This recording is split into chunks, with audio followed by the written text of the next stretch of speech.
Hi, today we're going to talk about Hunter Valley Semillon.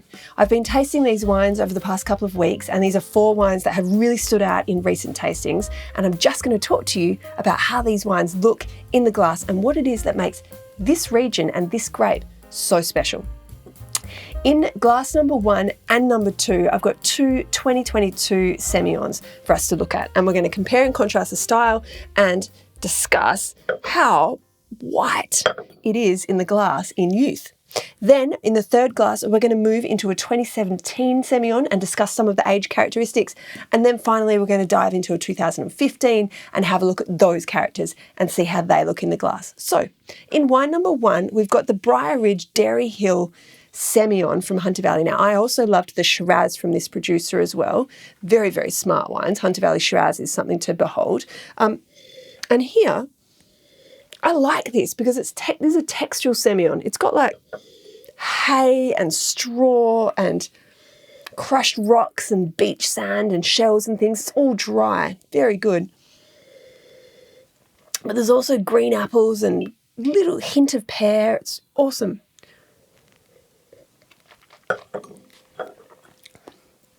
Really, really exciting. No oak, of course. 95 of the top cuvees in Hunter Valley Semillons are no oak at all, but it does taste like there is some kind of lees complexity there. It's really exciting and really quite delicious. And yeah, as I say, I love the Shiraz as well from that producer, so that's kind of nice to know. The second thing, this is the Andrew Thomas Braemore Semillon from 2022, and I'm just going to pour some more into this glass because I want you to see how white it is, because this is something that's sort of specific. Look at that.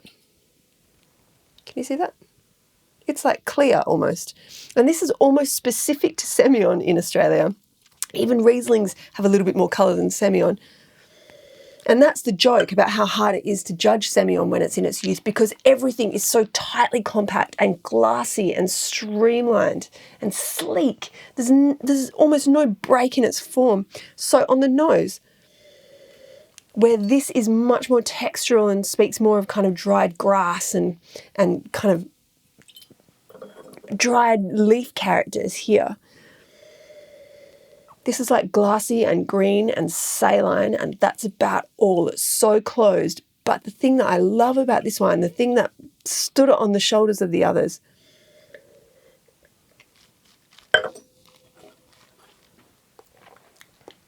is the piercing intensity of flavour in the mouth. This Braemore Vineyard is used by a couple of producers. It stands tall in each of the cuvées, and here there's just so much flavour and it shoots super fine and straight on the palate. Now, I looked at wines from these 3 producers at the Len Evans tutorials, older wines, not very old, mind you, only 13, but they were looking so good and so tight still, and it's that acid that drives them. PJ Charteris talks about there being a glass rod of acidity that runs through the wine, and I agree wholeheartedly with that. I was so impressed by this this Andrew Thomas Braemore Vineyard Semillon. I just can't overstate that enough. And again, look at the colour. In the third glass is the Mount Pleasant Elizabeth 2017. So this is a cellar. This is a current release. Sorry, this is like they cellar it for you is what I was going to say. And this is much richer. So what we start to see, if you bear in mind that there is no oak in these wines, what we are seeing only is bottle age and fruit development. And so what older Semillons get is this like butter on toast, honeysuckle. It's not dissimilar to Riesling, but it's kind of rounder and richer and more enveloping. And when you get a feel for this flavour, it's kind of difficult to want anything else, actually. It's like satiating and good, you know. So here we have all of those characters. It's got this really lovely kind of honey, creamed honey and like pureed apples sort of thing happening, but really svelte and really long. And that glass rod that we talk about, that acid line, is still as pert here as it is here and here. It just runs through the fruit, and it's a really wonderful thing. Aged Semillon's very, very special. Moving into the 2015 ILR Reserve Semillon from Brokenwood. Now, I just recently had a bottle of the 2014 ILR on the coast in Cottesloe, watching the sunset. We're getting into summer here in Perth. And there's few things better than aged Semillon and fish and chips, I can tell you now.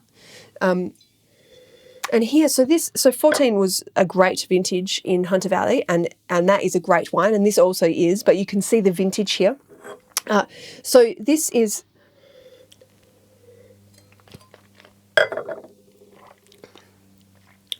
a little bit broader and a little bit not more savoury, I suppose, than the 2014. But it's got that really gorgeous creamed honey character, honeysuckle, roasted pear, like flamed pear or something like it, white flowers, rocks. Incredibly, incredibly special. But as I say, rich, complex and enveloping as well. There's a lot going on. So Semillon, Hunter Valley, it belongs in Hunter Valley. There's plenty of Semillon made around the country. Barossa Valley actually does a pretty good Sem. But the wines here are singular. They're very particular. They're precise. They taste exactly like Hunter Valley Semillon and nothing else. And they're awesome and they age prodigiously. So if you're not drinking enough of it, you probably should. And if you live in Perth and you eat fish and chips, this should be, apart from Great Southern Riesling, maybe a really cool option. Anyway, drink well. Drink Semillon.